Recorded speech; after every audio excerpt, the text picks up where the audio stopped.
In this tutorial, I'm going to show you how to create animated text message pop-up window in Premiere Pro. To begin, move your slider to where you want this animation to begin.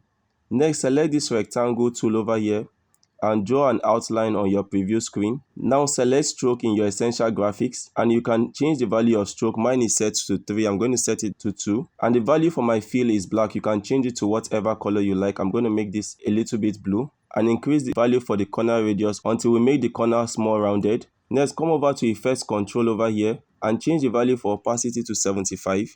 And make sure that your slider is at the beginning of the graphics in Effects Control and move over to Scale and select the stopwatch next to Scale and change the value of Scale from 100 to 0 and move forward 5 frames by holding down Shift and the right arrow once and increase the value of Scale to 110 and move forward 3 frames once more by hitting the right arrow 3 times and change the value of Scale back to 100. I think I prefer to make this color black, so I'm going to select my graphics item over here and select the shape 1 here and select Fill and change this fill color to black and hit OK. And now if I move back, you can see what we have created over here.